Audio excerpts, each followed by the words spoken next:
Okay. This call is now being recorded. Tilandiranenso mauno okondedwa abale mwa Ambuye pamenenso tikhale ndi study nde study yathu ili pamutu wa chikhalidwe cha chiyero.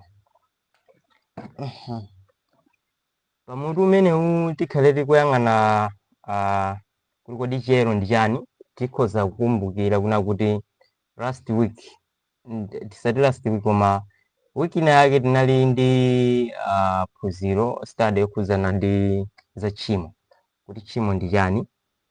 Nde wiki inoyi tikhale tikuona kuna kuti kodi nonanga chiyero, chikhalidwe cha chiyero ndi chani. I think tikati tikutha kumvetsetsa zinthu ngati zimenezozo zikhoza kutithandiza kuna kuti tione kuti experience ya Chikhristu pamene munthu akuyamba from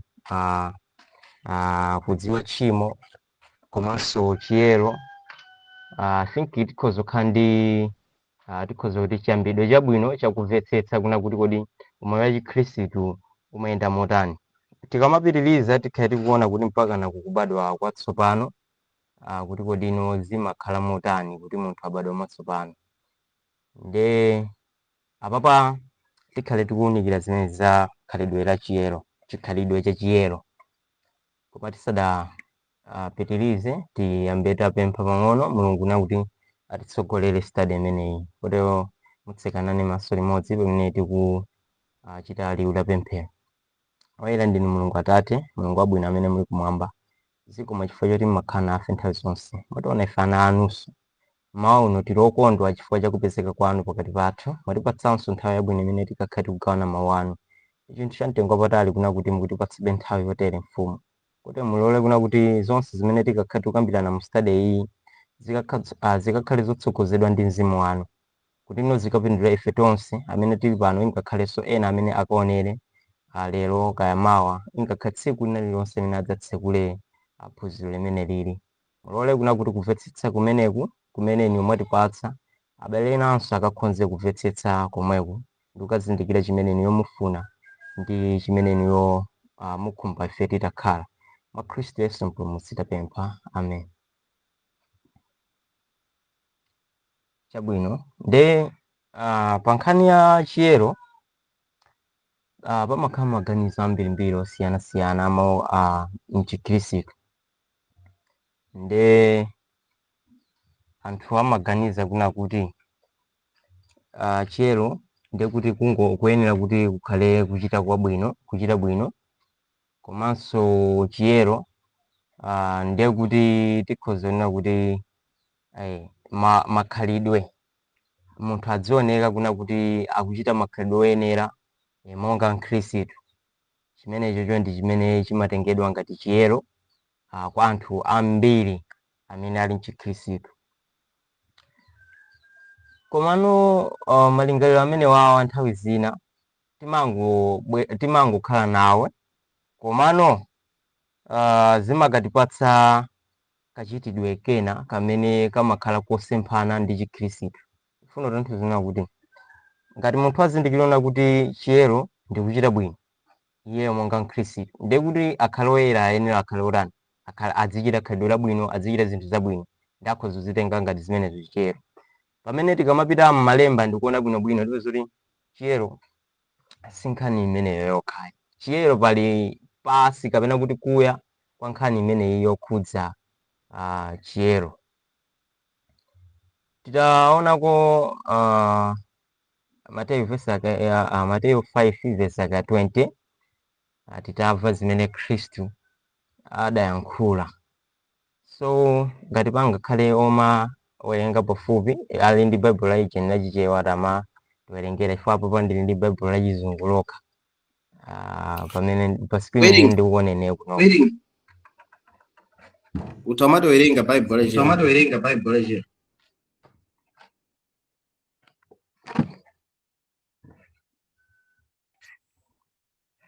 Okay, ndekuti apapa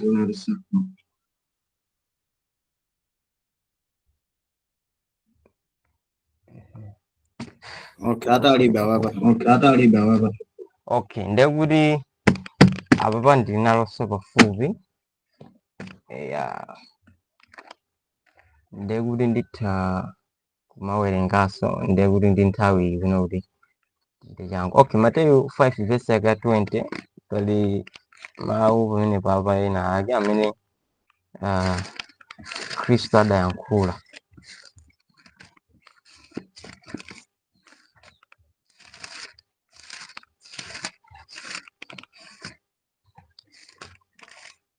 Akunena kuti Mateyu 5 verse yake 20 pakuti ndinena ndi inu ngati chilungamo chanu sichichuluka choposa alembi ndi afarisi simudzalowa konse mu ufumu wakumwamba. Ndi Khristu akuyankhula kuti ngati chilungamo cha ifeyo sichingapose cha alembi ndi afarisi akuti sitidzalowa ufumu wachani wakumwamba.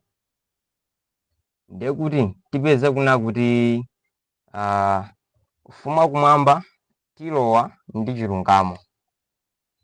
Chilungamo ndi chimene ndi chinthu chimodzi kapena kuti chiyero ndi chinthu chimodzi chifukwa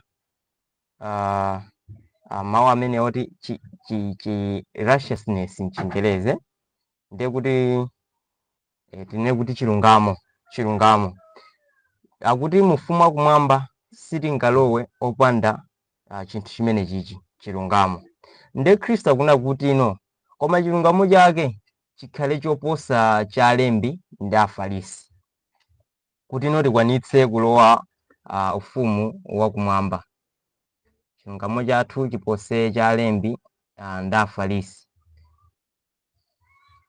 Nde Khristu sakuthera pomwepa, akupitiriza kunena kuti Mateyu 5 verse yake 48 akunena kuti chifukwa chake inu mukhala angwiro monga Atate wanu wakumwamba ali wangwiro. Ndiye kuti ifeyo tikamaganiza pa nkhani ya chilungamo ya chiyero 1 tionetsetse kuna kuti chilungamo chathu kapena kuti chiyero chathu chikuposa cha alembi ndi afarisi choyambirira. Chachiwiri kuti tikhale angwiro monga Mulungu wathu ali wangwiro kumwamba. Fundo izizi tiziganizirebe mwakuya motere. Mlembi ndi mfarisi ndi ndani? Sitifukula kwambiri koma tingofukula za ntchito tiwiri titatu timene mlembi ndi mfarisi amachita. Tipeza kuti 1 amapereka za chachikhumi. Ndi chachikhumicho mulingere una kuti kandi tsabola kandi chitowe kandi chani chilichonse pa mtengo paja atengepo awerengere kenako apezepo chachikhumi. Ndi akapeza chachikhumi apereke. Ndi amapereka zachifundo. Ndi amasala kawiri pa wiki.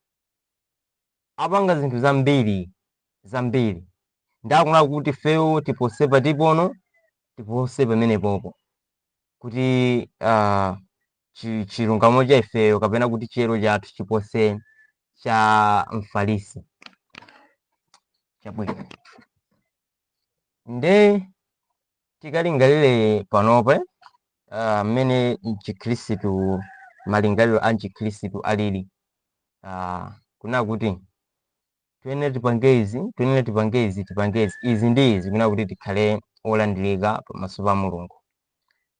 Ndi akuna kuti mukamapanga zimenezozo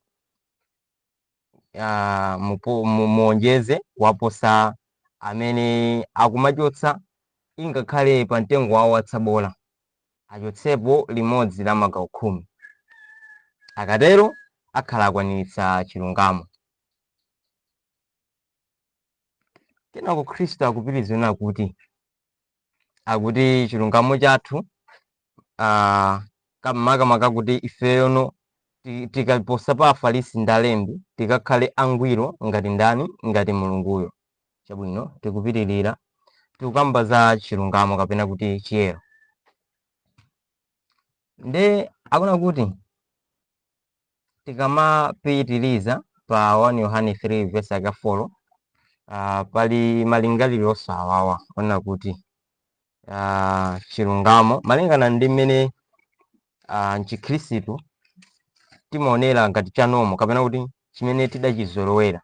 Verse yathu yo imene sichokayi pakamwa pa akhristu ambiri chifukwa ili pafupi kwambiri pokambira nkhani za tchimo, amanena kuti ili pa 1 Yohane 3 verse yake ya 4 amene amanena kuti akuti iye amene achita tchimo achitanso kusaweruzika, pakuti tchimo ndilo kusaweruzikako. Ndiye kuti polingalira izi ndipo zifananiza ndi zachiyero chicha, ndiye kuti malingaliro ambiri tikhala kuna kuti okay, ndiye kuti ngati tchimo likupezeka kuna kuti ndikuphwanya malamulo, ndiye kuti chilungamo chikhale pakusunga malamulo. Maiva point ye ngati tchimo likupezeka kuna kuti ndikuphwanya malamulo, ndiye kuti chilungamo chikhale kusunga lamulo. Chabwino ndiye Khristu akuna kuti pakulingalira za kukhala wangwiro tipose mfarisi, pakulingalira kukhala za wangwiro kapena olungama tifanane ndi Mulungu. Tikudziwa kale una kuti Mulungu ndi wabwino, wachikondi komanso chiyero. Nde izizi akamuuze munthu amene ndi wa dziko lapansi, amene ndi wochimwa payekha sangakhoze kupanga kanthu, mwayo mulibe mphamvu ina iliyonse imene ikhoza kupanga chiyero. Ndamuuze kuna kuti akhale ngati Mulungu komanso achite zolungama kuposa alembi ndi afarisi. Mupeze kuna kuti akha ngati kuti amonjezera vuto kapena ampatsa vuto munthu uja kuna kuti athane nalo. Vuto lake limabwera osopera motere kwa Khristu ambiri, kuyesera chinthu chija kuti achichite, kuyesera kukhala abwino, kuyesera kukhala achikondi, kuyesera kukhala anthu amakhalidwe abwino kuna kuti akwaniritse mawu amene Khristu akuyankhula. Koma notipeza kuti nkhani simeneyo, chifukwa pamene munthu uno ukuganiza zona kuti uyesere ndi pamene umapeza kuti no munthu ukungolephera. Lero upeza una kuti lero libora ndikudziva uzimu, nanga mawa nanga tsiku linalo tikuzona kuti pali china chake chimene chikutiletsa kuchokera mkati mwathu mwenimweni, osangoti kungotiletsa kuti chikuveka ndi makutu kapena ndi masenses akunjawa za physical, koma kuchokera mkati umachita kuona kuti china chake chikundiletsa kuna kuti sindingakwanitse kusunga zake za Mulungu. Ndifake tuna kuti si point imene taiva kuna kuti Khristu yankhula kuna kuti tikhala angwiro ngati Mulungu, ndiye kuti feyo tikuyesera through makhalidwe, chifukwa ungwiro suchoka kapena kuti subwera chifukwa cha makhalidwe athu abwino, umenewo si ungwiro. Tikamaona pa Agalatia 3 verse yake 11 komanso 12 akuna kuti Agalatia 3 verse yake 12 pali mawu osangalatsa kwambiri.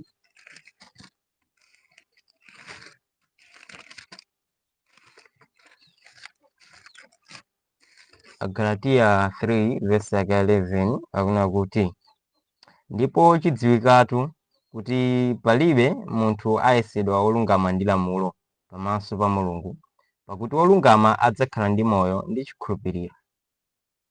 Ndakuna kuti pamaso pa Mulungu palibe munthu amene amalungamitsidwa ndi lamulo. Ndakuna kuti akupitizana kuti koma wakuzichita izizi adzakhala ndi moyo ndi izi, wakuchita chilamulo adzakhala moyo ndi izi. Koma munthu amene akutengedwa kuti ndolungama pamaso pa Mulungu sakulungamitsidwa chifukwa cha lamulo, chifukwa akuna kuti ngakhale mmodzi palibe amene amayesedwa olungama chifukwa chachani? Cha lamulo. Ndiye tikanena za lamulo tiganize izi, chifukwa ataki sikupita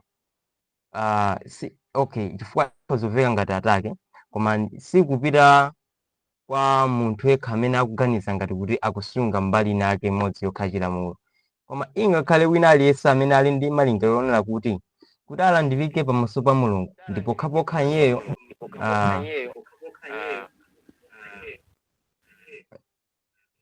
ndi pokhapokha iye atasunga zina zake ni malamulo kaya ndi chani, ayi nkhani si imeneyoyoyi. Ndiye kuti tikunena kuti pa Galatiya apa akunena kuti inuyo ndineyo ngati tifuna tilungamitsidwe pamaso pa Mulungu, lamulo tilisiye kumbali. Ngati tifuna tilungamitsidwe inuyo ndine pamaso pa Mulungu, ntchito za ifeyo za tsiku ndi tsiku zimene timaziwerengera ngati mbali imodzi yakulandirika pamaso pa Mulungu. Chitsanzo, kupereka zachifundo amanena kuti tikuchita izizi ifuna kuti tifuna tilandirike pamaso pa Mulungu. The more tikupereka the more tikudalitsidwa. Sitikukana dalitso limakhala, koma si chimene chikupanga munthuwe kukhala kukhala wolungama, chifukwa pamaso pa Mulungu ntchito ina iliyonse singakhoze kukupangitsa kuna kuti kapena kukuonetsa pamaso pa Mulungu ngati olungama. Mulungu zimenezo akukana, Paulo akukana kuna kuti ayi, komano ochita ntchito zimenezi za mlamulozi akuti adzakhala moyo ndi izi.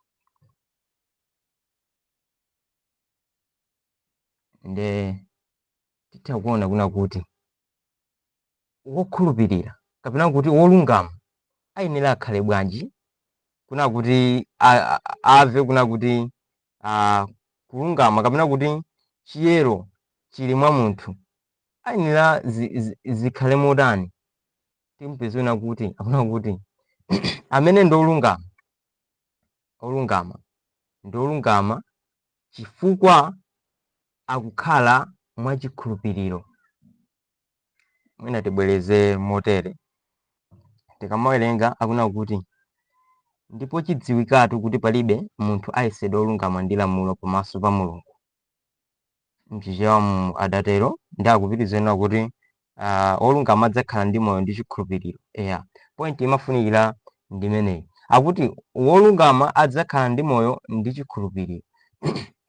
Ndiye kuti chikhulupiriro ndi chimene chimabweretsa chilungamo.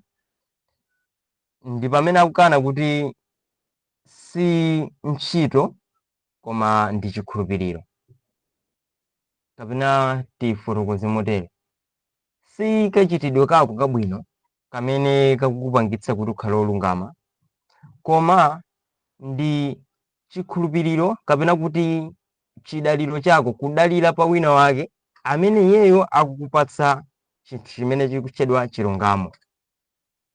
Ndiye kuti chilungamochi chikuyamba kuoneka kuna kuti si nkhani ya knowledge kapena kuti tinene kuti chidziwitso chona kuti kachitidwe aka kabwino aka nkosakhala bwino. Ndiye kuti kachitidwe kabwino ka ndiye chiyero, chimenecho si chiyero. Chiyero sikuzindikira kachitidwe kabwino, koma chiyero Paulo akuna kuti chikubwera kapena kuti munthu akutchedwa olungama ndipo akukhala olungama chifukwa cha chikhulupiriro. Ndiye kuti ntchito kapena lamulo sizikuchokera kuyani, sizikuchokera ntchito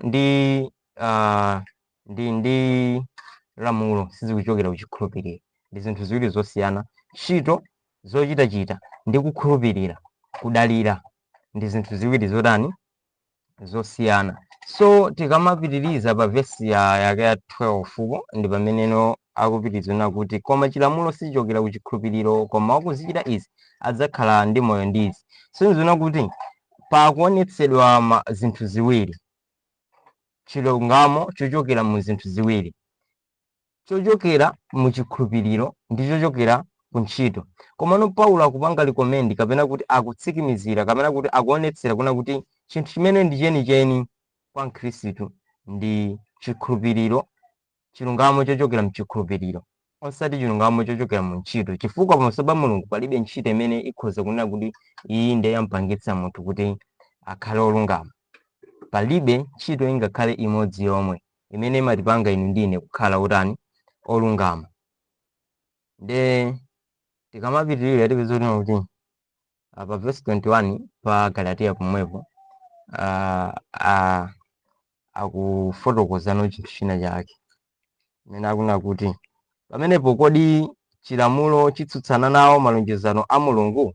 Msatero ayi, pakuti chikadapatsidwa chilamulo chakukhonza kuchitira moyo, chilungamo chikadachokera ndithu ku lamulo. Ndapa Paulo akuna kuti chilamulo kodi chitsutsana nawo malonjezano a Mulungu? Ndakuti ayi, chilamulo sichikutsutsana ndi malonjezano a Mulungu. Ndiye kuti malonjezano a Mulungu tipeza kuti ndi chani? Malonjezano a Mulungu akhala ali Khristu nthawi zonse kuchokera ku pangano lakale, kuna kuti kukubwera Khristu Mesiya amene adzapulumutse wanthu, amene adzaonetse chilungamo, amene akubweretsa ufumu wa Mulungu. So kunena kuti chilamulo chichi chikutsutsana ndi zimene zizi, ndakunena kuti ayi, msatero. Ndiye akupitiriza kuna kuti ino pakuti chikadapatsidwa chilamulo chakukhonza kuchitira moyo, chilungamo chikadachokera ndithu ku lamulo. Ndakupitiriza kuti ngati sichikutsutsana ndi malonjezano, chiyenera chikhale ndi mbali yake. Mbali yake ndiyenera kuti ichocho chikagwira ntchito chiyima, payenera pabwere amene ayenera kudzakhoza kudzakwaniritsa chilungamo. Chiyero chija tikukambachi kapena chilungamo, righteousness imene tikukamba apapa ndi righteousness, kuna kuti chilungamo kapena kuti righteousness, chiyero kapena mwina tikhoza kutero mwa njiraso ina, chimene chichi sichikubweretsedwa ndi lamulo, koma chikubweretsedwa ndi wina amene akubwera mu dzina la malonjezo, kapena amene akubwera ngati malonjezo amene Mulungu adapanga, kuna kuti lonjezo la ini ndi Khristu Yesu. Khristu Yesu ndi amene adzapulumutse wanthu. Khristu Yesu ndi amene adzapulumutse wanthu. So limene ndi lonjezo, ndipo nthawi ikafika lamulo lidzayenera kuna kuti ntchito yake limusire mwini wake amene ndi Khristu, amene akudzakwaniritsa malonjezano ache. Ndifuna kuti lamulo silikutsutsana ndi malonjezano, chifuna kuti lamulo silikhoza kupereka chiyero. Ndi chifukwa chake liyenera kuna kuti likidwe malo ake oyenerera. Kukhupira point kuveka kuna kuti chilungamo chikuoneka kuna kuti ino chikuchokera kutali koposa ntchito zathu za ifeyo tsiku ndi tsiku. Aroma 3 verse 21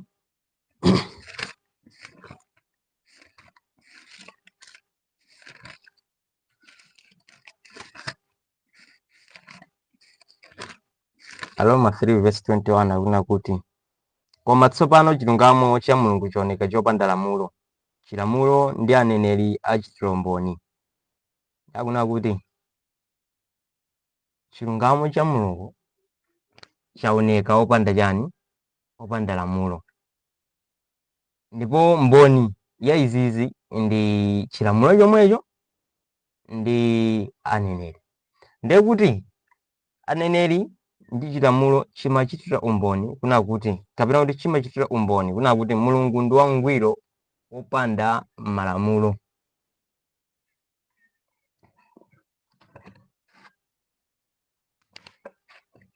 nde zikufuna kutanthauza chani.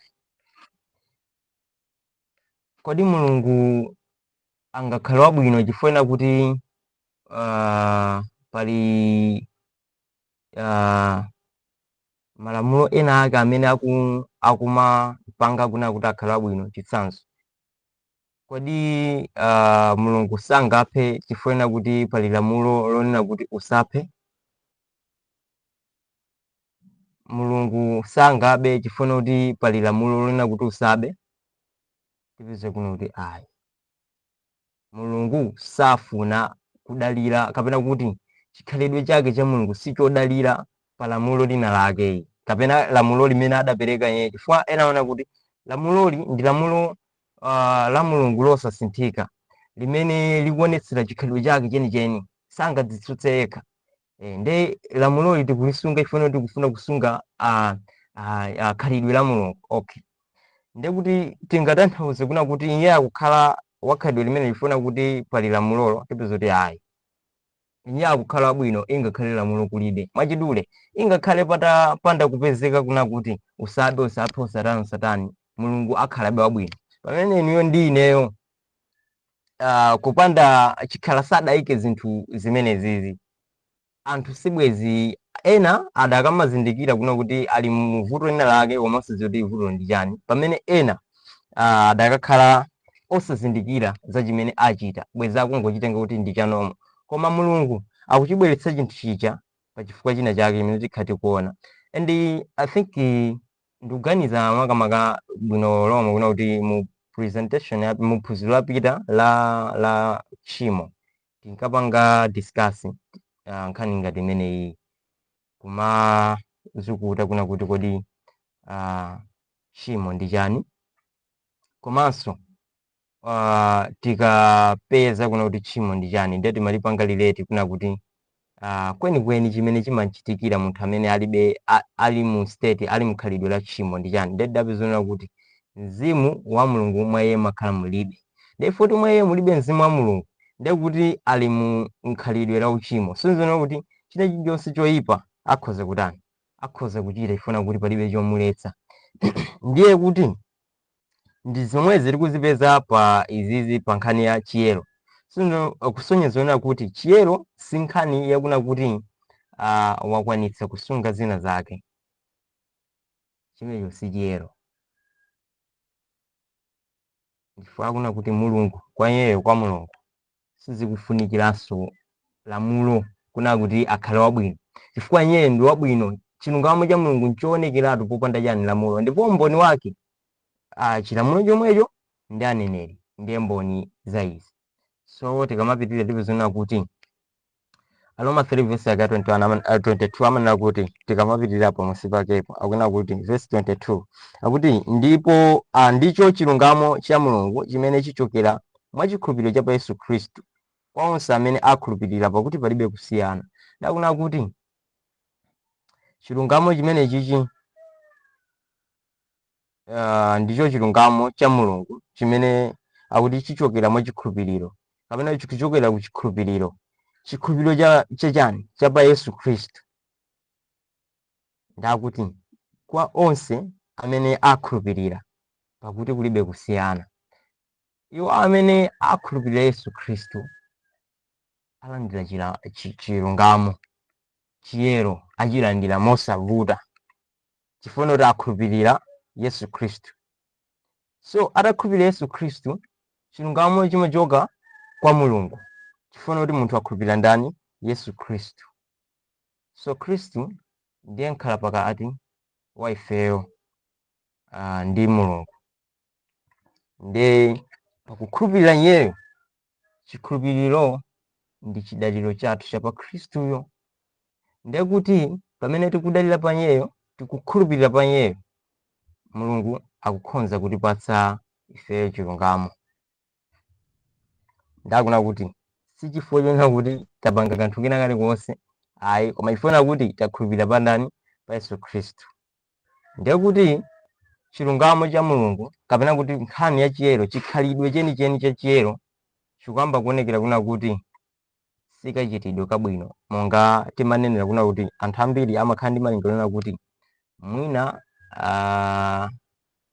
mkhristu ayenera kuti achite izi ndi izi kuti akhale wabwino malingana ndi vesi ija timawerenga 1 Yohane 3 vesi yake ya 4 ija kuna kuti iye amene achita tchimo achitanso kusaweruzika.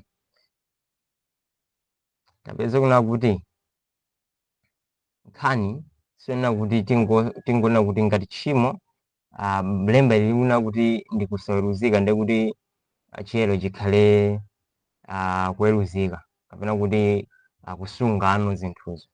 Ayi chifukwa yona kuti Yohane pakupereka point imeneyo sadathire pomwepo akupitiriza musi mpaka na mukawerenga buku lonse la Yohane muzoti point ya Yohane sidali kukuuzani kuna kuti chimene muyenera inu kuchita ndi kusunga izi. Mukapeza kuti point ya Yohane ndiona kuti ndinu lamulo limene tikunena ndiliti chifukwa iyo ngati ndi nkhani ya lamulo payenera pakhale lamulo limene iye akutani akunena.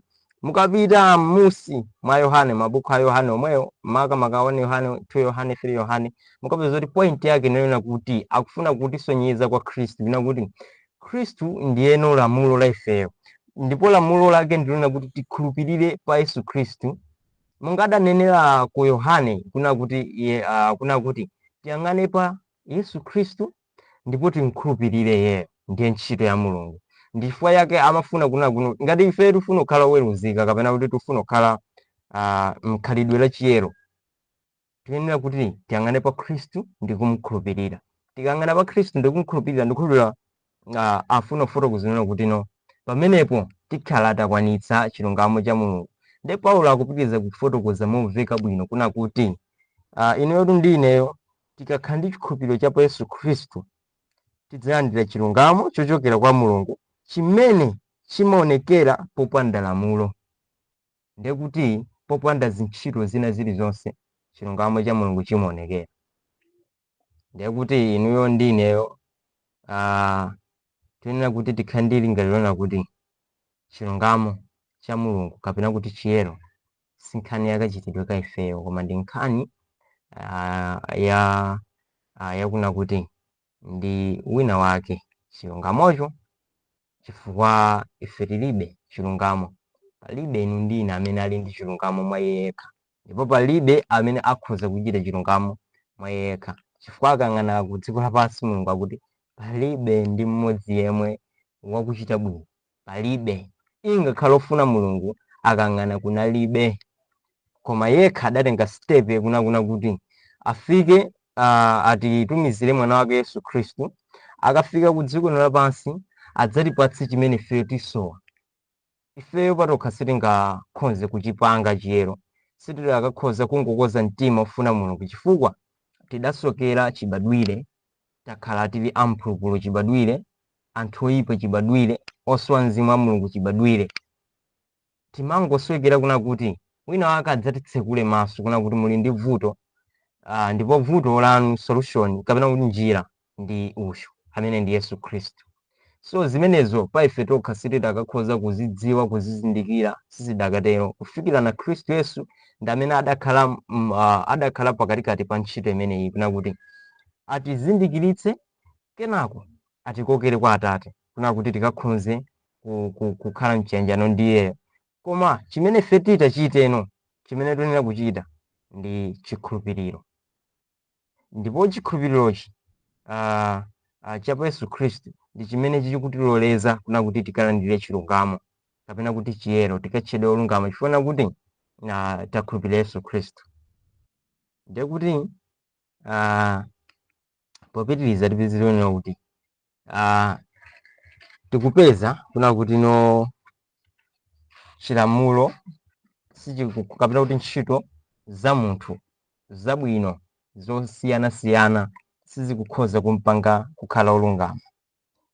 Komabe pali njira ziwiri zimene tikhoza kuchitcha chilungamo kachitidwe kutengera kukachitidwe komanso kuchikhulupiriro chifukwa zinthu ziwirizi zidaonetsedwa mu ulendo wa chipulumutso cha munthu. Chinthu choyamba chimene chidaonetsedwa ndicho chonena kuti chilungamo chidayamba kubwera ndi chiphiphiritso chonena kuti munthu ayenera aonetsere kaye atatha kupatsidwa mawu, malamulo ndi zoyenera kuchita, adayamba kuonetsera zinthu zija koma mwachifanizo, koma zidabe zoti zinthu zija sizimagwira ntchito, koma Mulungu still adazikabe mu plan chifukwa ntchito imene idagwira ndi chilamulo ndi ntchito imene ndi ndendende imene Mulungu adayikira chilamulocho. Ndi ntchito imeneyo itagwirika ndi chifukwa yake lero lino timapeza kuti timamva kuna kuti Khristu anabwera mu nthawi yake itakwanitsidwa zaka 2000 zapitazo kudzakwanitsa ntchitono imene chilamulo chidangoyikidwira ngati. Okay, tikamona malemba monga tunena kuti tikupeza mitundu iwiri ya chilungamo. Takamba kwambiri za chilungamo chimene tikuchipeza mwa Mulungu chimene nchopanda lamulo, ndiye kuti chinthu china chimene tichiyang'anenso penepa ndi chilungamo chimene chikupezeka mu lamuloli. Ndiye kuti pali chilungamo mitundu iwiri, cha mulamulo ndi cha Mulungu. Ndiye timvetsena kuti chilungamo cha Mulungu chikupezekapo opanda chilamulo, ndipo ndichofunikira kwambiri kuna kuti tizindikire na kuti sichikugwirizana ndi ntchito ina iliyonse chani ya chilamulo. Ndiye kuti chiyero choyenera kuti kapena kuti chilungamo cha mulamulo chimayenera chimufunse munthu kuna kuti agwire ntchito zina zake, ndipo akagwira ntchito ina yake chiyero cha mulamulo chimenecho agwira ntchito ina yake ndi akutengedwa ngati wolungama kutengera ku chilamulo. Chilipo chiyero chimene chifukwa Paulo ananena kuti ochita izi adzakhala moyo ndi ziti ndi zimene zizi. Koma amene akufuna kulungamitsidwa pamaso pa Mulungu kapena kuti akuyesedwa olungama pamaso pa Mulungu si ntchito ina iliyonse koma ndi chikhulupiriro. I think point iyo mukuiva bwino lomwe. Ngati sipakuveka bwinobwino, okay, mukhoza kundimitsa nkati mwa studymo momwe kuna kuti I think pena pake sipakuveka bwinobwino. Ndiye kuti zitatero zokhala kuti thandizo noti tiyendere limodzi maphunziro limene lili. Okay, ndiye kuna kuti chilungamo cha Mulungu chilibe ntchito ina iliyonse ya lamulo kuna kuti chioneke kuti ndi chilungamo cha Mulungu. Pamene chilungamo cha mulamulo chikufuna ntchito ina yake kuti tionekere kuna kuti tikuchita chilungamo. So monga amanena pa Galatiya 3:12 muchiona kuti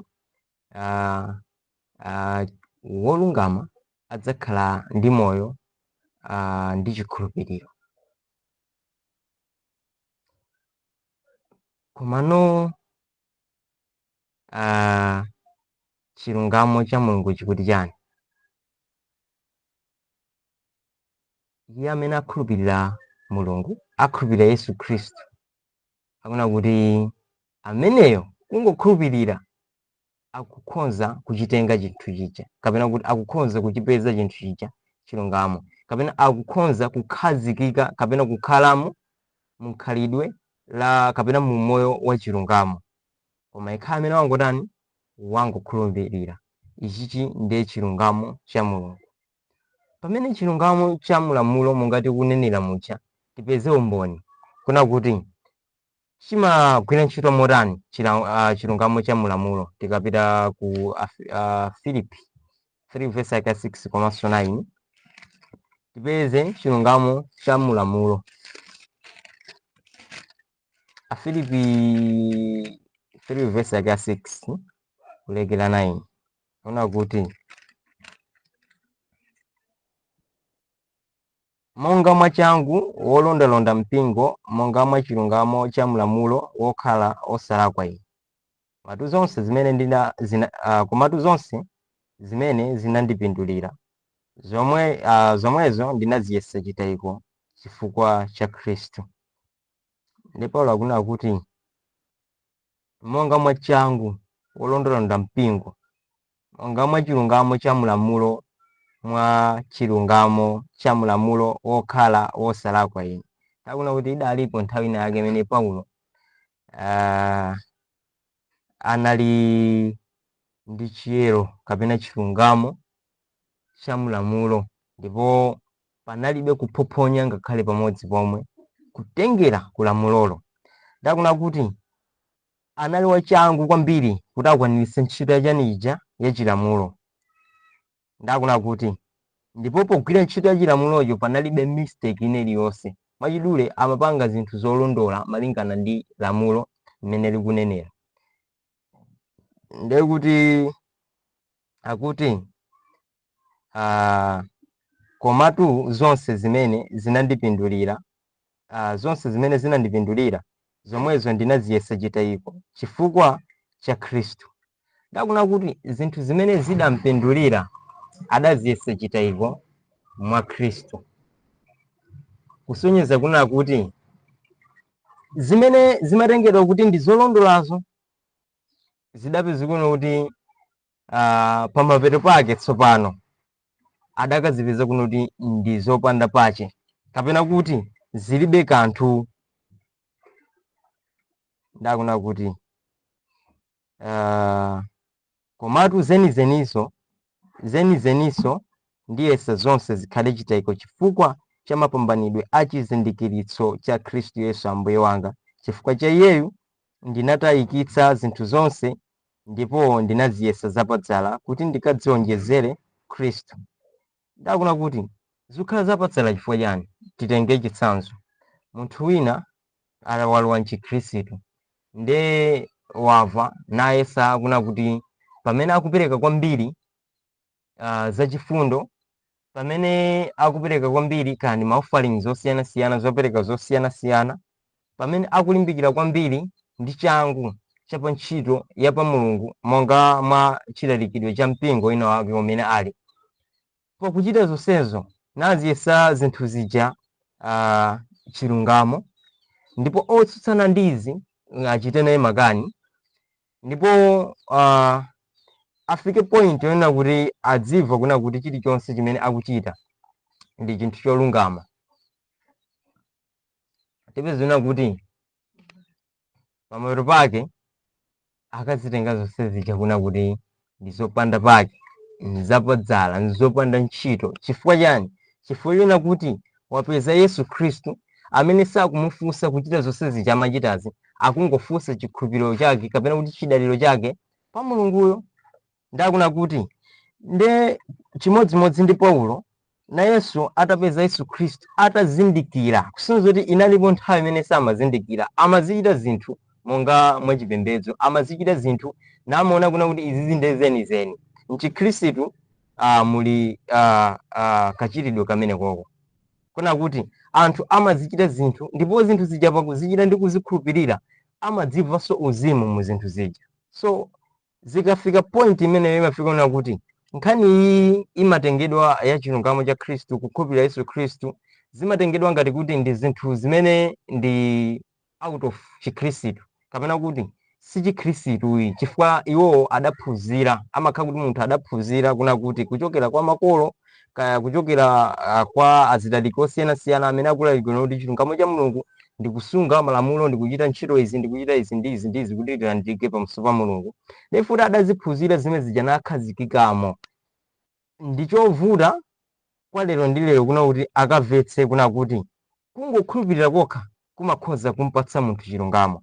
Point iyi adafika alembi ndi Afarisi, ndifake mupezona kuti ndiwo amene amapereka chachikhumi ingakhale mu zinthu zing'ono koma kwa Khristu kapena kwa Mulungu zimene zidalime ntchito. Ndifake kuti chilungamo chathu chine chiposeso pamene popo. So samatanthauza kuna kuti chilungamo chathu pamene chikuposa pamene popo ndiye kuti tiyenera tichite mosamalitsa kwambiri kuposa iwowo, kuna kuti ngati iwo amapeza kuti pali kanthu kena sakawerengera, ife tiyambe kuwerengera kamene koko. Ayi, chifukwa kuti zimenezo sizingapindule kanthu. Amafuna kungonena kuti chilungamo cha alembi ndi Afarisi chikuchokera mu ntchito zawo, pamene cha ineyo ndi ineyo ake a Khristu, ngati tikufuna kukhala ake a Khristu lero lino, si nkhani yona kuti tipite tikayesere kuchita zimenezo, koma tikhulupirire ntchito ya Yesu Khristu mwana wa Mulungu mwa ifeyo. Tikakhulupirira ntchito ya Yesu Khristu mwa ifeyo pakuzindikira tsopano kuna kuti vuto lathu ndi kusowa mzimu wa Mulungu, ndi kudzigonjera pamaso pa Mulungu, kumgonjera Mulungu, kudzipereka kwa Mulungu, ndi kukhulupirira kunena tsopano kuti ambe kugwira ntchito mwa ifeyo. Pamenepo ndi pamene chiyero chiyambeno kupezeka mwa ifeyo, kapena kuti pamenepo ndi pamene titchedwe olungama, sichifukwa kuti tapanga kanthu kena kalikonse, koma chifukwa kuti takhulupirira wina wake amene ndi Yesu Khristu, kuna kuti ayigwire ntchitoyo mwa ife. Tchimo lija timanena kuti kusowa mzimu wa Mulungu kumabweretsa ma addictions osiyanasiyana, kumabweretsa machitidwe osiyanasiyana zimene zimakakamizidwa mkati mwa munthu kuzitulutsa kunja, akufuna kaya sakufuna. Zinthu zimenezo zimachitika chifukwa kuti alibe mzimu wa Mulungu, chifukwa mzimu wa Mulungu ndi source imene munthu akhoza kumangirikako, kapena kuti chikhoza kuchitika mwa munthu chinthu china chake cha mtengo wapatali chimene ndi makhalidwe amene timaganiza osiyanasiyana, amene tikuona ngati ndi lamulo akhoza kukwaniritsa, yeti lamulo tikuna kuti sangakwaniritse, koma mzimu wa Mulungu ndi umene ukhoza kukwaniritsa makhalidwe abwino osiyanasiyana oposera amulamulowo. I think point yamvetsetseka bwinobwino. Taona chilungamo mu magawo awiri. Gawo loyamba limene ndi lalikulu ndilo lona kuti chilungamo cha Mulungu chikubwera mwa chikhulupiriro, kapena kuti kuchidaliro chathu cha pa Yesu Khristu. Ifwa tikangoti chikhulupiriro, anthu amati kodi chikhulupiriro ndi chani? Popeza ambiri amakhulupirira kuna kuti Yesu Khristu ndi mwana wa Mulungu, ndipo amakhulupirira kuna kuti adatifera.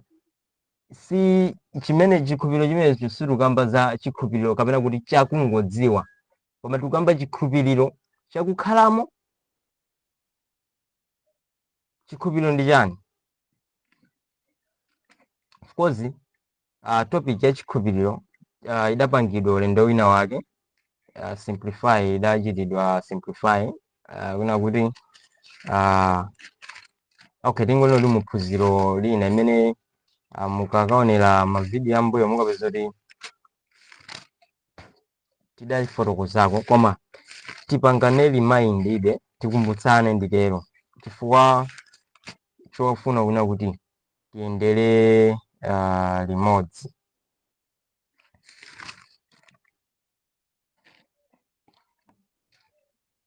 Ahebrew 11 verse yake 1 kuna kuti koma chikhulupiriro ndicho chikhazikitso cha zinthu zoyembekezeka, chiyesero cha zinthu zosapenyeka.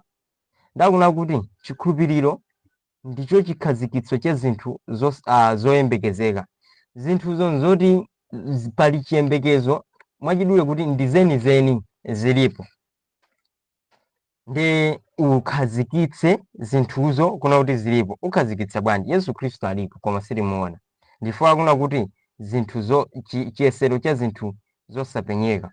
Ndekuti kuna kuti one ndi chinthu chimene timangova kuli Yesu Khristu, kuli Yesu Khristu. Kenako zima chifuna kuti Khristu akufuna kuti atipatse feyo chinthu chimene chotchedwa chikhulupiriro, chifukwa chikhulupirironso ndi mphatso.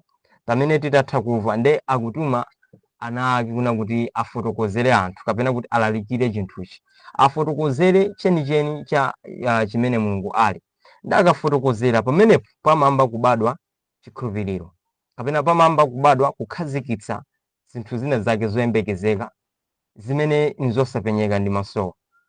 Ndiye kuti pakamba kubadwa chinthu chimene chocho ndi pamene chinthu chimanka chikukula. Ndifuna kamanena kuti koma wopanda chikhulupiriro sikutheka kumkondweretsa, pakuti iye wakudza kwa Mulungu ayenera kukhulupirira kuti alipo ndi kuti ali wobwezera mphotho iwo akumfuna iye. Ndakuna kuti chikabadwa chinthu chimene chichi, idea ina yake mkati mwathu kuna kuti zimene zikunenedwa za Yesu Khristu I think ndizoona, chifukwa chona kuti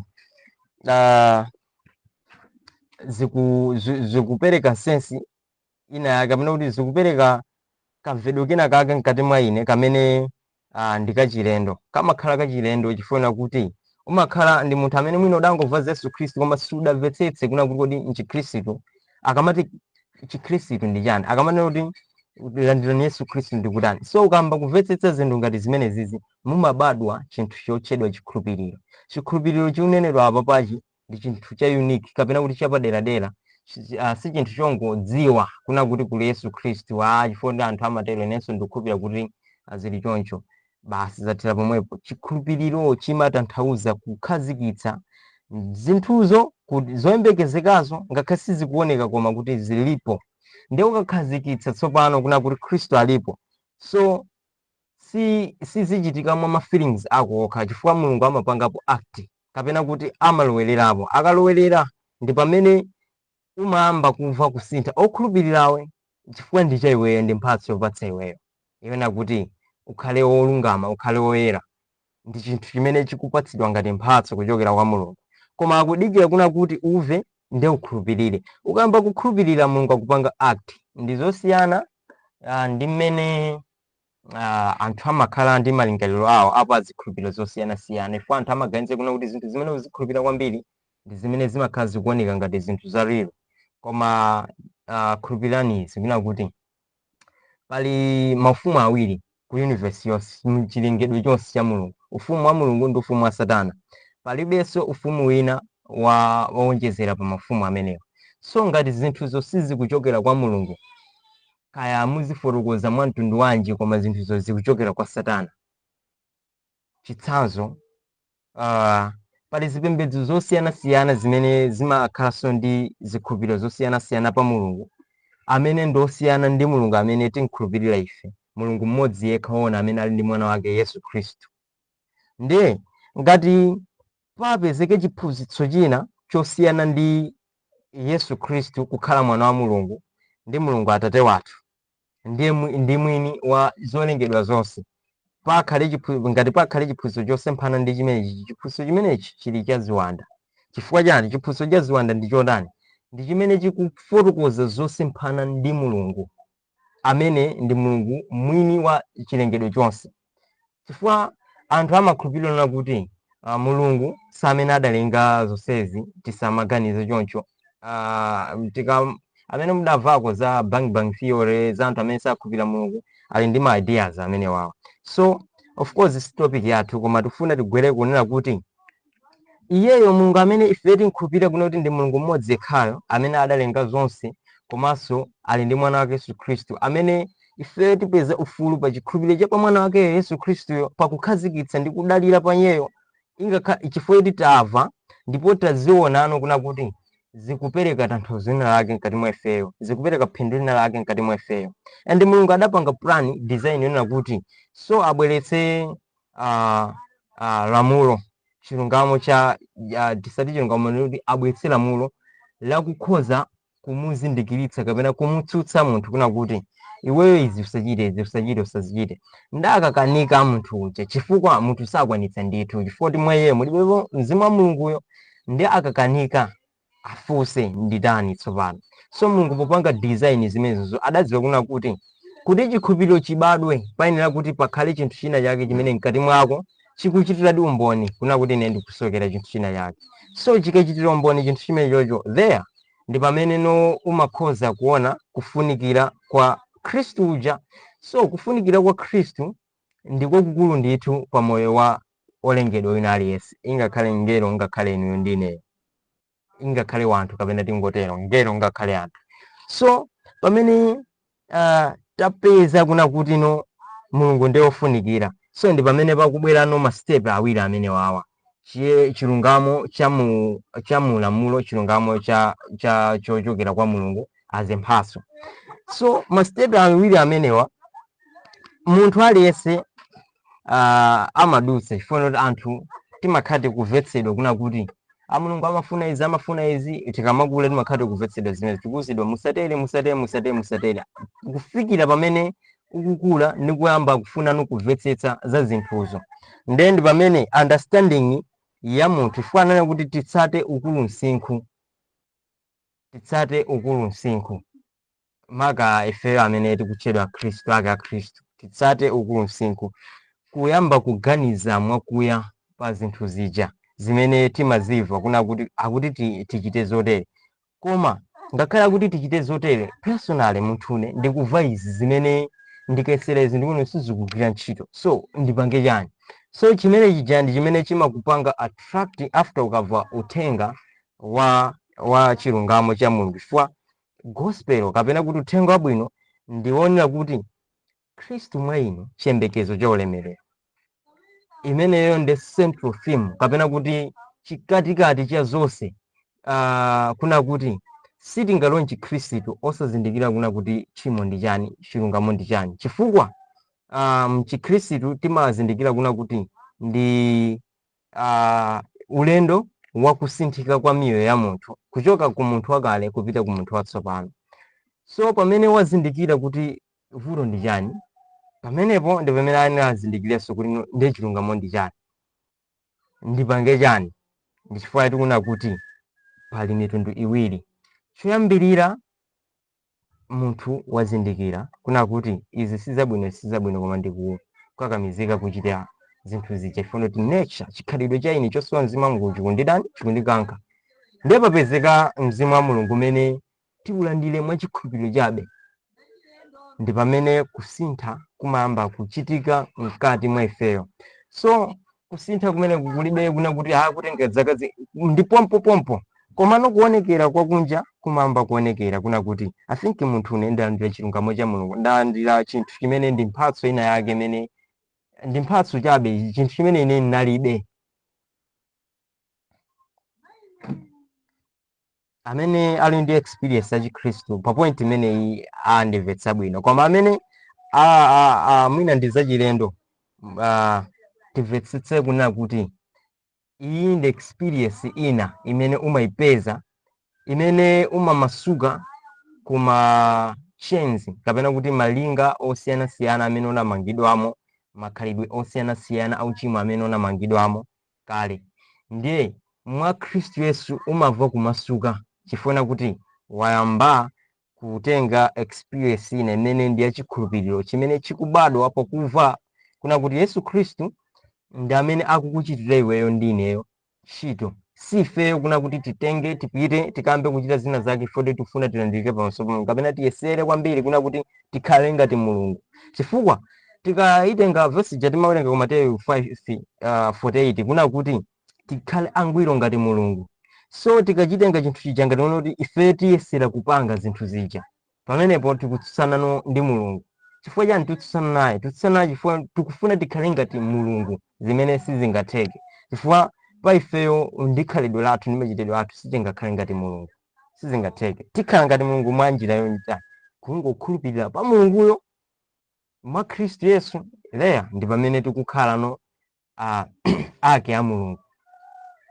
So chiyero cha inu ndine sichitengedwa ku zintchito zathu. Paulo akuna kuti zonse zimene ankachita zonse zidayesedwa zapadzala zopanda pake, zopanda ntchito, kufikirana adazindikira kuti kuli Khristu Yesu, ndipo adagwiritsa kapena kuti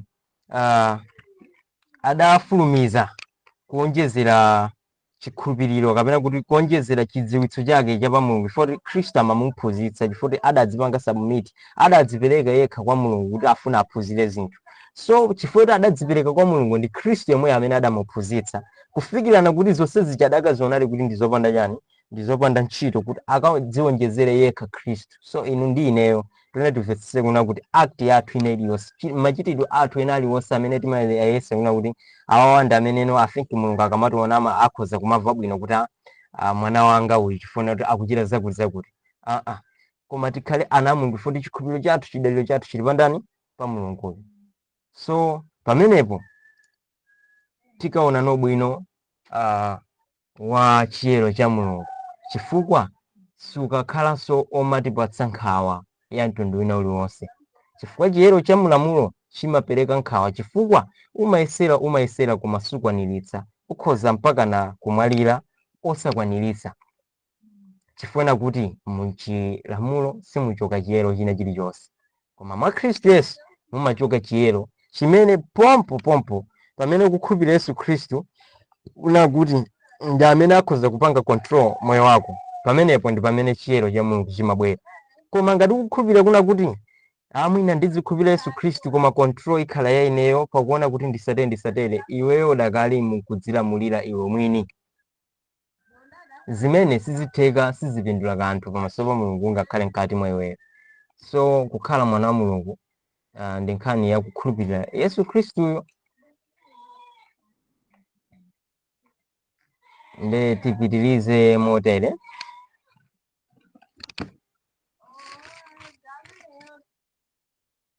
Timawerenga Afilipi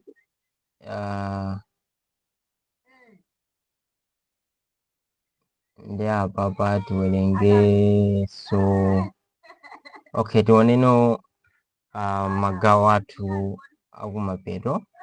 Kuopsa kwa kutenga njira yolakwika. Ngati ndamvetseka bwinobwino ndikuna kuti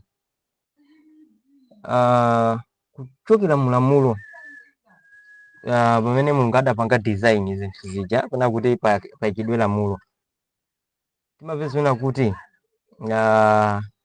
ndimanena mwina ndibwerezenso moveketsa bwinobwino kusiyanitsa zinthu ziwiri, kuti tikamapita ku fundo iyi yomaliza yona kuti kuopsa kwa kutenga njira yolakwika, kuti timvetsetse bwinobwino.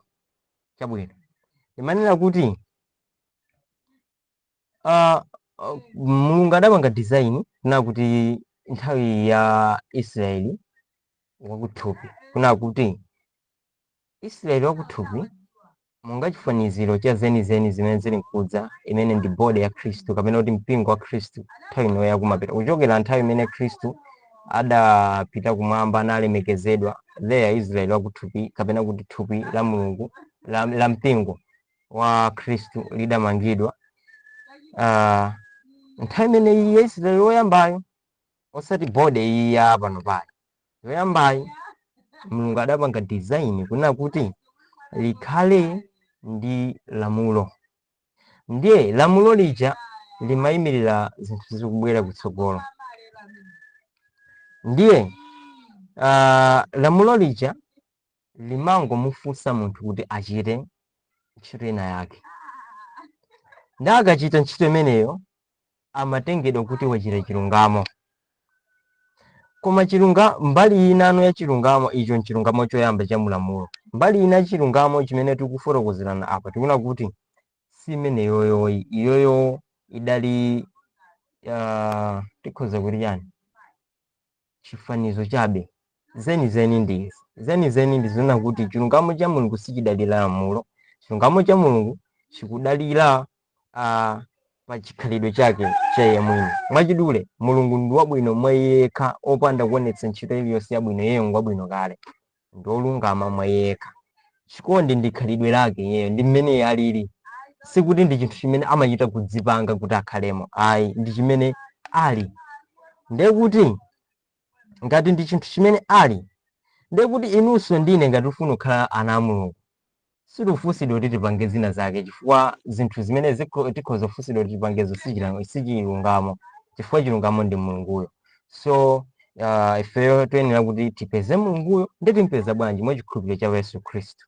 So ndiye tikupita no kufundo yonena kuti ndiye kuopsa kwa kupita njira yolakwika. Njira ziwiri, njira ku Chikhristu zimene anthu amazizindikira ndipo amazipanga practice. So kuopsa kupita njira yolakwika.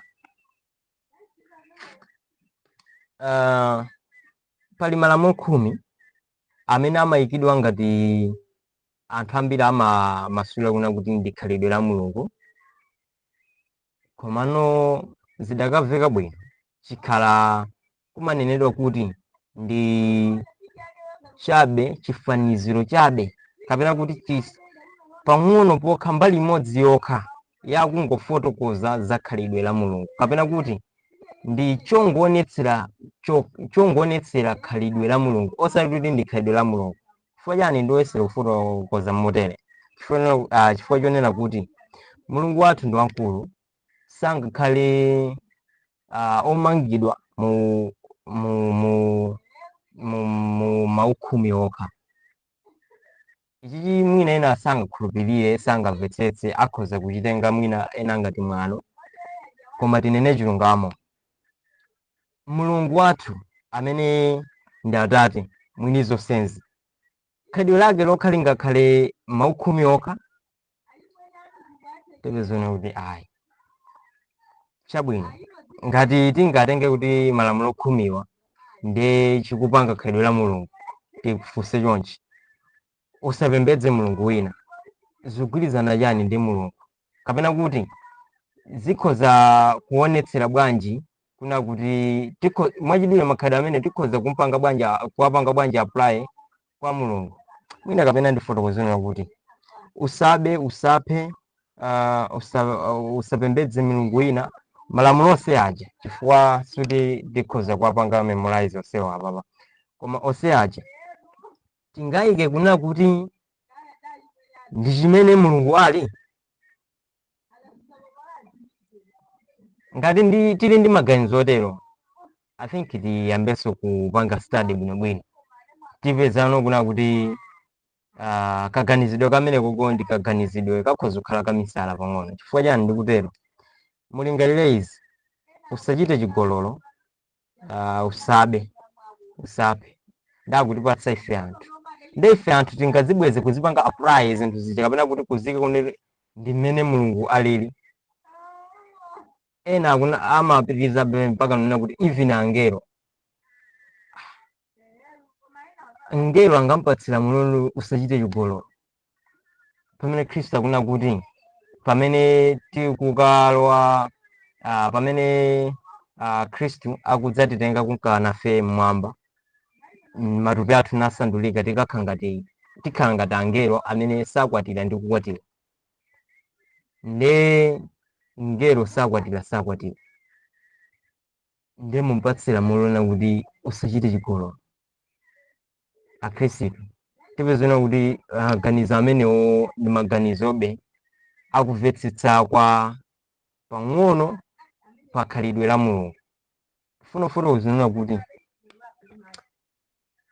ma 10 statements aja ndi chongofanizira za chinthu chachikulu chimene ndi khalidwe la Mulungu.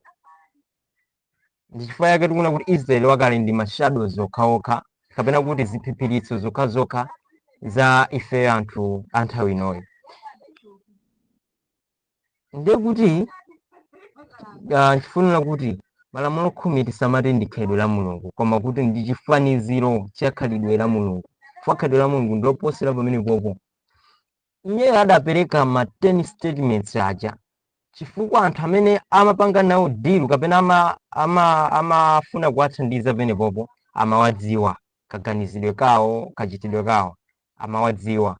So sadakapereka zosemphana ndi kaganizidwe ka anthu aja, kapena kuti kaganizidwe ka munthuyo.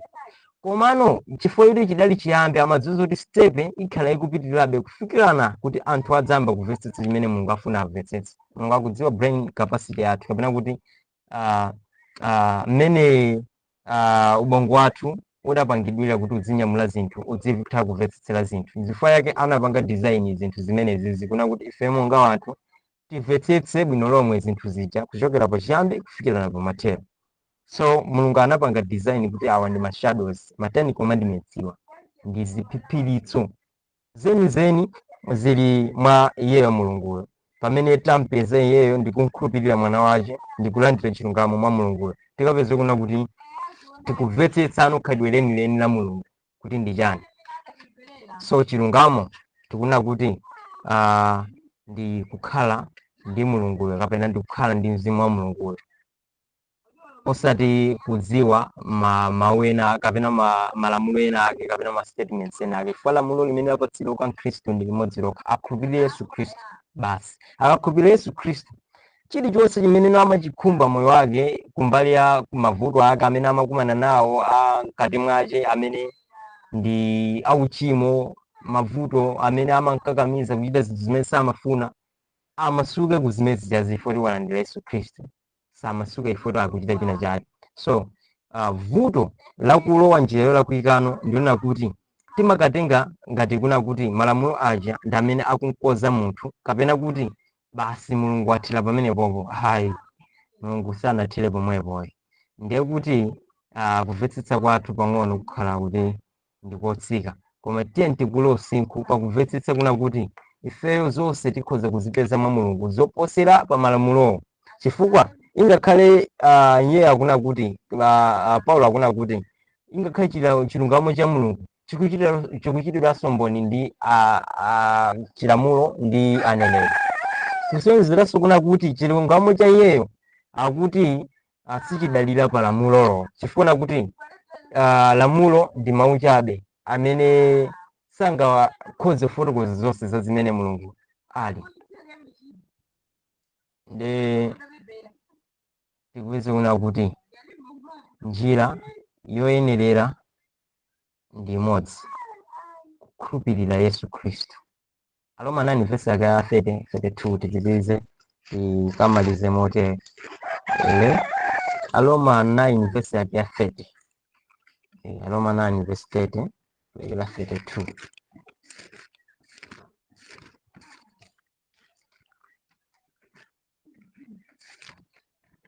Aroma 9 verse 30. Aroma 9 verse 30 akuna kuti chifukwa chake tidzatani kuti amitundu amene sanatsata chilungamo anafikira chilungamo, ndicho chilungamo cha chikhulupiriro, koma Israeli potsata lamulo la chilungamo sanafikira lamulolo. Ndakuna kuti amitundu sankamdziwa mulungu mpang'ono pomwe, anthu ochita zonyansa, zinthu zoyipa, makhalidwe osiyanasiyana, opembedza mafano, ochita makhalidwe onse amene tikhoza kuwatchula oyipa, koma akuti anafikira chilungamo, ndicho chilungamo cha chikhulupiriro. Atangokhulupirira Yesu Khristu, kuti angolalikidwa za Yesu Khristu ndi atumwi aja, amitundu adakhulupirira, adakhulupirira adapeza chilungamo. Koma Israeli potsata lamulo la chilungamo sanafikira lamulolo. Lamulo kumaliona ndili koma sakufikira zaka zambirimbiri. So Mkhristu wa leroli akukhulupirira kuna kuti pakutsata kwambiri lamuloli adzafikira ku chilungamo. Iye adzafikira, Aisraeliwa adafikira mwezi ayi chilungamo cha mulungu chikubwera mwa chikhulupiriro chokha.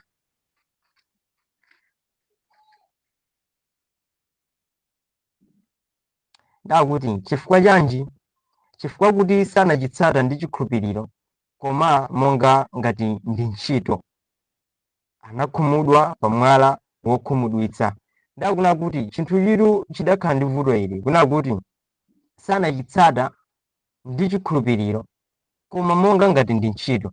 Ndiye tikafikanso pointi ndebe anthu amene akuti akulitenga lamulo azivaliwe kuti lili ndi value ina yake pa umoyo wawo wauzimu, amanena kuti yetu lamulo timalitsata mwa chikhulupiriro. Lamulo silingatsatidwe mwa chikhulupiriro akuluakulu, chifukwa yona kuti Agalatiya uja kuna kuti akuti lamulo silichokera ku chikhulupiriro. Chikhulupiriro ndi ntchito ndi zinthu ziwiri zotani zosiyana. Chifukwa Paulo akupitiriza una kuti sanachitsata ndi chikhulupiriro, koma monga ngati ndi ntchito.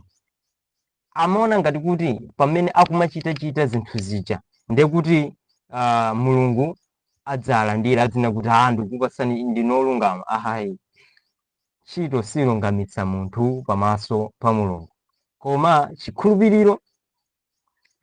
Ndanenera atsate bwanji mwa chikhulupiriro? Anenera akhulupirire ntchito imene awapatsa ija, kuyikhulupirira kwake motani? Akhulupirire kuna kuti ikuyimira za chinthu chimene chikubwera kutsogolo. That means amene anenera kutanthauza kuti amene anenera kukhulupiridwa apapa ingakhale mu nthawi yawo anali Yesu Khristu yemweyo, kapena kuti kukhulupirira malonjezano, kuna kuti izi timapanga chifuna kuti Khristu akubwera, ndipo akabwera adzationetsera, kapena kuti mwana wa Mulungu akabwera ndi amene iyeyo adzatipatsa chilungamo. Ndifake even Mose adampatsa ulosi na kuti Khristu akadzabwera mudzakhulupirire ndani, padzauka mneneri pakati panu, akadzabwera mudzakhulupirire iye. Ndiye kuti chikhulupiriro chimene amapatsawa ndiona kuti ndi chamzifaniziro. Ndifake Khristu atabwera iwo adakanika kunzindikire foti adakhulupirira ntchito zawo, sadakhulupirire ndani, samakhulupirira chimene chikufanizira ntchito yawo.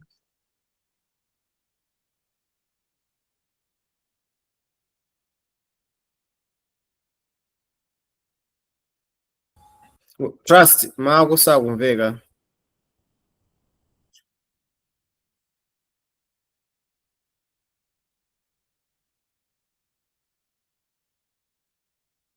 Pamene payamba kuveka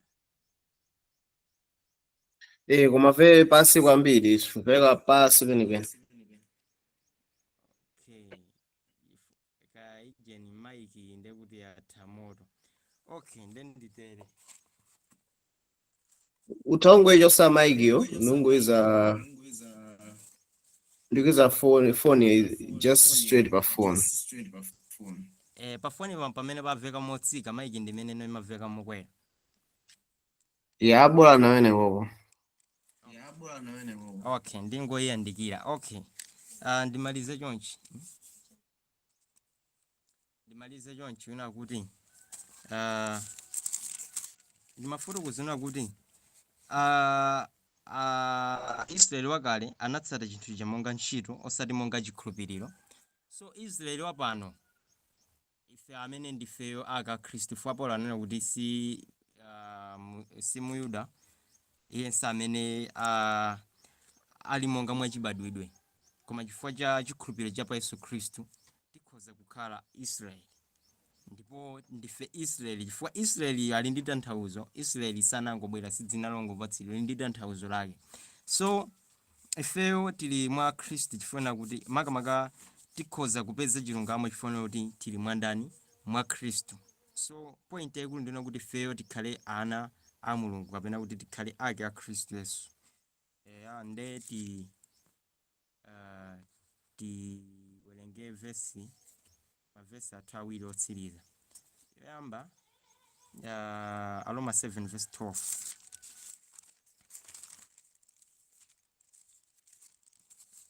Aroma 7:12 akuna kuti chotero chilamulo chili choyera ndi chilangizo chake nchoyera ndi cholungama ndi chabwino. Nde akuna kuti chilamulo chili choyera ndi chilangizo chake nchoyera ndi cholungama ndi chabwino.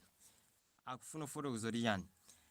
Malamulo amene anapatsidwa kukamba zakhalidwe palibe vuto lina lililonse limene pa malamulo pa lilipo. Funa tanthauzo kuti chani?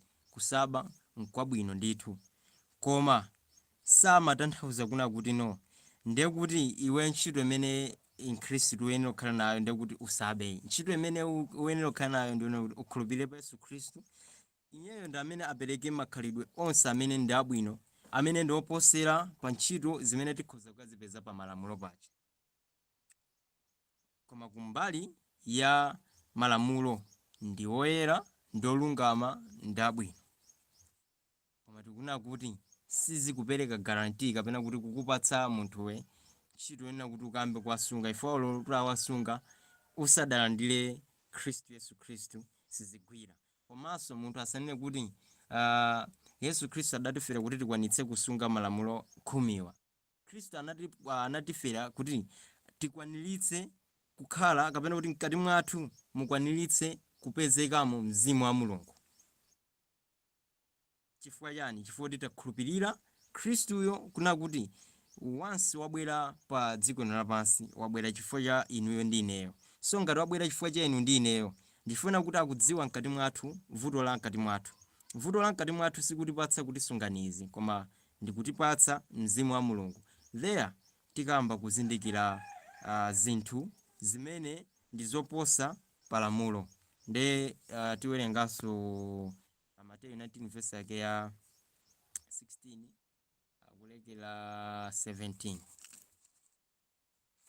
Mateyu 19 verse yake ya 16 kulekera 17.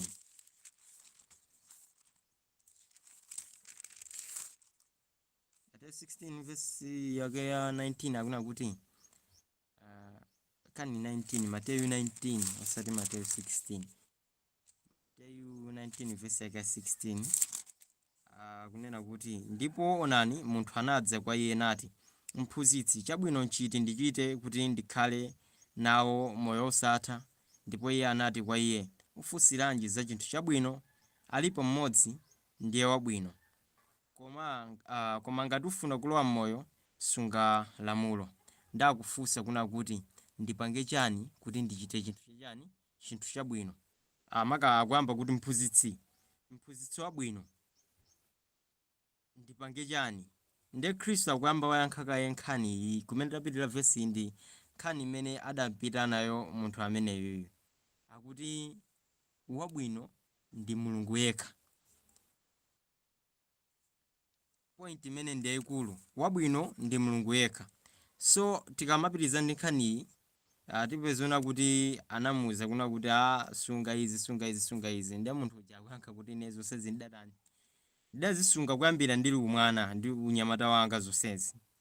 Pamene tipeza kuti Khristu nakumufotokozera akuti atamuyang'ana anamkonda, ndakuti Yesu ananena naye, ngati ufuna kukhala wangwiro, pita kagulitse zomwe uli nazo, nupatsa umphawi, ndipo udzakhala ndi chuma kumwamba, ndipo ukadze kuno unditsate. Point yeniyeni ikulu inayo kuti adani, nkhani nayo kuti Khristu angoona kuti munthu agulitsa zinthuzo kapena kuti basi munthuyo wapereka kwa umphawi nkumutsata. Point yeniyeni ndiyo kuti iye atsate ndani? Yesu Khristu. Chinthu chachikulu chimene chili choposa zonse ndifeyo kutsata Yesu Khristu. Chifukwa tikakamba pa nkhani ya ubwino, tikakamba nkhani ya chiyero, tipeze kuna kuti wabwino ndi Mulungu yekha, oyera ndi Mulungu yekha, chikondi ndiye Mulunguyo. Ndiye zonsezi ndi zimene zikumpanga Mulungu kukhala Mulungu.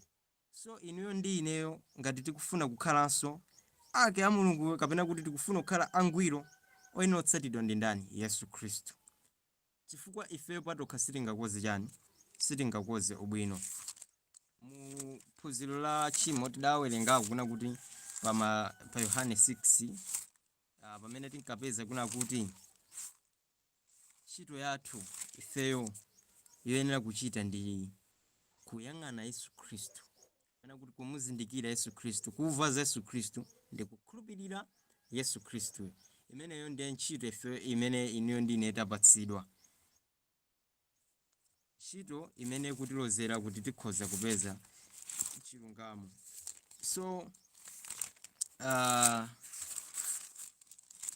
khalidwe la chiyero ndilo mzimu wa Mulungu mwa ife. Chiyero ndi Mulungu mwini. Ifeyo ngati tifuna kupeza chiyero, tiyenera tipeze Mulunguyo, timpeza mwa Yesu Khristu, mwa chikhulupiriro. Pamenepo tikhala kuti takwanitsa kupeza chiyero kapena kuti chilungamo. Kupanda kutero palibenso njira ina iliyonse imene tikhoza kukhala anthu otani? Anthu olungama. So ineyo ndithere pamene papa pa nkhani ya chiyero. Koma tisadamalize tikhala ndi liwuso la pemphero, then tikhoza ngati panga khanewo makomenti kapenanso ndemanga kaya mafunso koza kulowa gawo limene lolo. Komano apapa tithere pamene popo. Nde tikhala ndi liwu la pemphero kaye before zinaso. Tiyamike. Woyera ndinu Mulungu Atate, Mulungu wokoma mtima, tikuyamikani mfumu kamba kakukhala nafe nthawi imenenso timapanga study pa nkhani imeneyi ya chilungamo chimene chikupezeka mwa inuyo. Tikuthokoza chifukwa kuti mwakhala nafe, panalibenso vuto lililonse pa meeting yathu imene lidakakhoza kulepheretsa meeting iyi. Tikuyamika chifukwa kuti mwatisunga ndipo tafika naso mpaka na pamathero pano. Tizani khala nafe ndi kuyankhula mkati mwa mitima yathu mawu amene mwatipatsawa, ndikuti mukaonjezere inde pamene niyo mukufuna kuonjezera kwa wina aliyense amene wamva mawuwa ndi amene atakamve. Mwa Khristu Yesu mpulumutsi. Amen. Amen.